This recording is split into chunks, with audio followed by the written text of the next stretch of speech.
Mani sauc Dace Blūma. Ar porcelāna apgleznošanu es sāku nodarboties jau 10 gadu vecumā un turpinu to darīt vēl joprojām. Es esmu mācījusies Rīgas Lietišķās mākslas vidusskolas keramikas nodaļā, pēc tam Igaunijas Valsts Mākslas institūta keramikas nodaļā un pēc studijām 11 gadus strādāju Rīgas porcelāna rūpnīcā kā māksliniece. Un tur arī esmu saskārusies ar dekolu izgatavošanu, jo man bija jāveido zīmējumi dekolu drukai.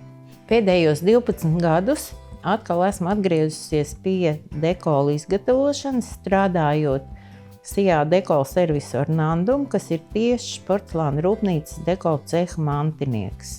Par keramiku mēs parasti saucam podnieku izgatavotos izstrādājumus no Latvijas brūnā māla, tādus kā šis. Bet keramikas veidi ir ārkārtīgi daudz un dažādi. Vēl ir arī akmens masa, šamota izstrādājumi, fajansa izstrādājumi un arī porcelāns. Visi šie materiāli atšķiras ar savu ķīmisko sastāvu un atšķiras ar savu apstrādāšanas tehnoloģiju. Porcelānam ir nepieciešama visaugstākā temperatūra un viņa sastāvā mālam nedrīkst būt nekāda cita piejaukuma, kā pamatā ir baltais kaolīns. Lai trauki būtu ērtāki lietošanā un būtu vieglāk kopjami, tie tiek pārklāti ar plānu stiklveida kārtiņu, kas tiek saukta par glazūru. Ar to arī ir cieši saistīti dažādi veidi, kā mēs keramikas izstrādājumus varam dekorēt. Mēs varam keramikas izstrādājumus dekorēt ar pašu krāsaino glazūru, kā mēs redzam šai krūzītē. Mēs varam dekorēt keramikas izstrādājumus pirms glazūras dedzinājuma un tāda veida apgleznojumu mēs saucam par zemglazūras apgleznojumu. Mēs varam arī dekorēt traukus tā saucamajā trešajā dedzinājumā jau uz gatavas apdedzinātas glazūras. Un arī tur mēs varam uznest krāsu visdažādākajos veidos. Mēs varam ar trafareta palīdzību uznest ar aerogrāfu, uzpūst krāsu. Mēs varam izmantot zīmodziņu, lai veidotu zīmējumu. Mēs varam šīs tehnikas kombinēt kopā, kā šeit ar rotiņu ir uznesta krāsa, un pēc tam ar zīmodziņu ir izveidota rakstu josliņa. Mēs, protams, varam arī apgleznot pilnībā visu zīmējumu ar roku, ar otiņu. Bet šādā veidā trauku dekorēšana ir diezgan darbietilpīgs un laikietilpīgs process. Tādēļ jau 18. gadsimta vidū tika meklēti paņēmieni, kā to varētu vienkāršot un piemērot rūpnieciskai ražošanai. Un tad arī tika atrasts veids, kā izgatavot pirmos pārnesamos zīmējumus no dažādām virsmām uz traukiem. Dekols ir keramikas un īpaši porcelāna izstrādājumu dekorēšanai paredzēts attēls, kurš tiek uzdrukāts uz speciāla papīra, kuram ir maza plāna līmes kārtiņa, un pēc tam tiek ar mitrās pārneses paņēmienu uzlikts uz trauka. Pirmie dekoli tika izgatavoti Anglijā 18. gadsimta vidū. Tika izmantotas vara gravīras un rezultāts izskatījās apmēram šāds. 19. gadsimta beigās, 20. gadsimta sākumā tika drukāti dekoli arī gludspiedes tehnikā, litogrāfijā. 20. gadsimta vidū dekolu izgatavošana gandrīz pilnībā pārgāja uz zīdspiedes jeb sietspiedes tehniku, kas bija vienkāršāka. Vēl joprojām mūsdienās galvenokārt dekoli tiek drukāti sietspiedē, bet ir ienākušas arī jaunās tehnoloģijas un dekolu druka tiek veikta arī digitāli. Dekolu izgatavošanai var izmantot logo, fotogrāfiju, tekstu vai jebkādu citu grafisku zīmējumu, ja vien tas ir pieejams digitālā formātā. Lai nodrošinātu zīmējumu kvalitāti, vēlams ir ievērot šādus nosacījumus. Grafiskā zīmējuma failus jāsagatavo vektoru formātā, burtu minimālais lielums ir nepieciešams 7 punkti pozitīvā vai 10 punkti negatīvā variantā, un ja dekola izgatavošanai tiek izmantots attēls, tad tam ir jābūt vismaz 300 punkti uz colu izšķirtspējā. Tad, kad ir sagatavots fails un krāsu dalījums un izdrukātas filmas, tiek sagatavoti sieti. Uz sieti tiek uznesta speciāla gaismas jūtīga emulsija, un ar gaismošanas paņēmienu uz sieta tiek uznests vajadzīgais zīmējums. Katrai krāsai tiek izgatavots atsevišķs siets, un katra krāsa tiek uz dekola papīra atsevišķi nodrukāta, pa vidu žāvējot.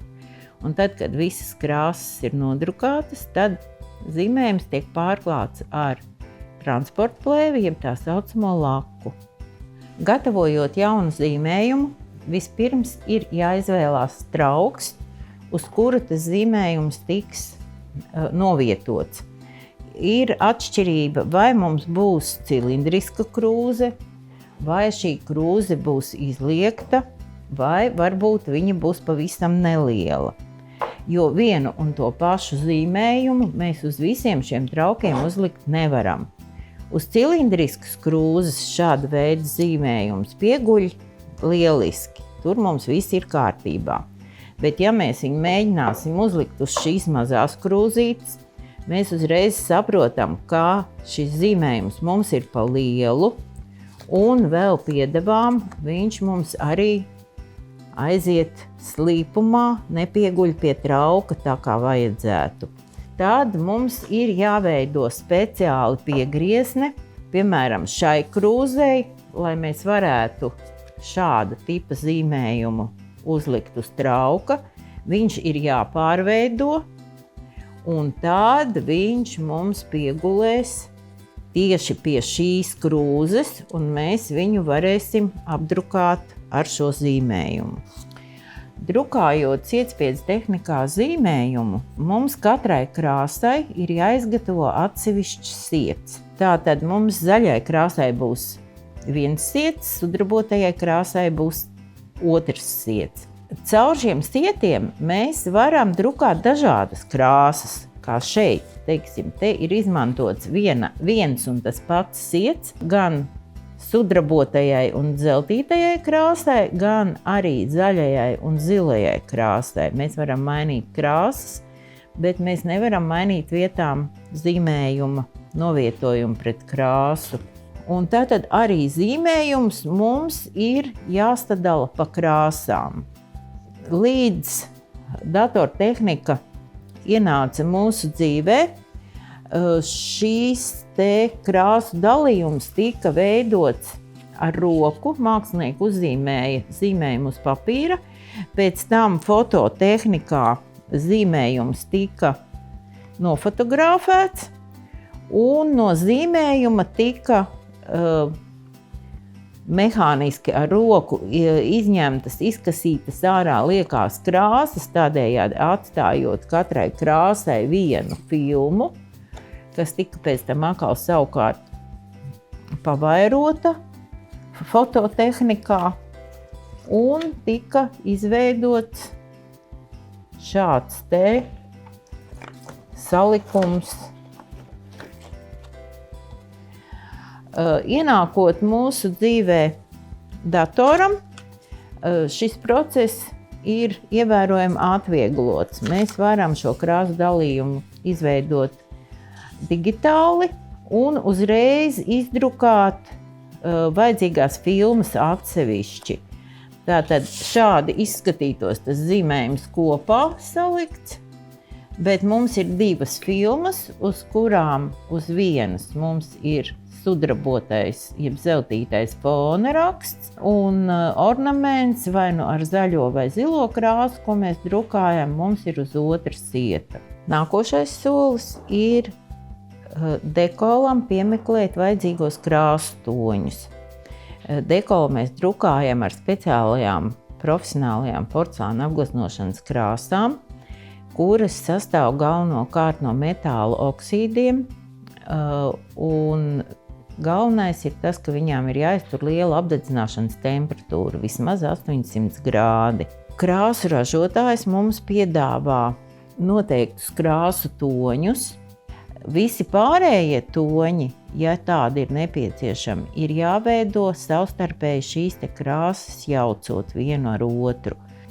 Process kļūst sarežģītāks ar to, ka porcelāna krāsas bieži vien apdedzināšanas procesā to savu krāsas toni maina. Lai varētu atrast zīmējumam vajadzīgo toni, jo datora monitors krāsas neuzrāda precīzi, mēs kā pieturas punktu izmantojam Pantone krāsu katalogu, bet tas ir tikai kā pieturas punkts, jo mums ir jādarbojas ar šo paleti. Ja kāds no toņiem, kas mums šeit ir atrasts un nepieciešams, paletē nav, un mums jau arī tāds nav mūsu paraugos, tad ir jājauc jauns krāsas tonis, jādrukā, jālīmē paraugs uz krūzītes un jāliek krāsnī apdedzināt, lai mēs varētu redzēt, kāds būs gala rezultāts. Kad dekols ir nodrukāts, pirms līmēšanas mums uzlīme ir jāsagatavo, jāizgriež vajadzīgais zīmējums no dekola lapas.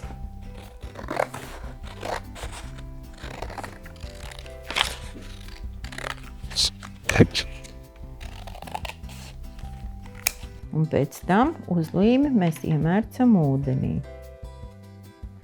un atstājam uz neilgu laiku, lai krāsas kārtiņa atlīmējas no papīra. Tad, kad krāsas kārtiņa ir atdalījusies no papīra, kad viņa viegli slīd nost, mēs viņu pārnesam uz trauka. Un pārnesam uz trauka ar to pašu pusi, kas bija pie papīra, to pašu pusi mēs arī liekam uz izstrādājumu.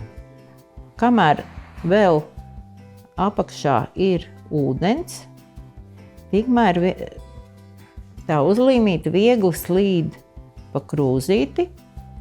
Un tad, kad mēs viņu esam nolikuši pareizā vietā, mums ir jāizspiež no zīmējuma apakšas viss ūdens un gaiss, lai zīmējums cieši pieguļ pie trauka.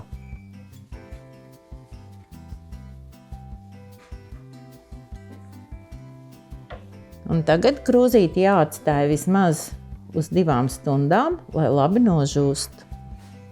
Tad, kad dekols ir labi nožuvis, mēs liekam izstrādājumu krāsnī, lai zīmējumu nostiprinātu uz trauka. Krāsnī izstrādājumi tiek apdedzināti apmēram 800 grādu temperatūrā, un šajā procesā porcelāna krāsa piekūst pie porcelāna glazūras un kļūst mehāniski noturīga, droši ir liekam traukmazgājumā mašīnā un lietojam ikdienā. Vēsturiski dekolu izgatavošanas tehnoloģijas ir pilnveidojušās un mainījušās. Un dekols arī mūsdienās ir viens no visērtākajiem un plašāk izplatītajiem trauku dekorēšanas veidiem.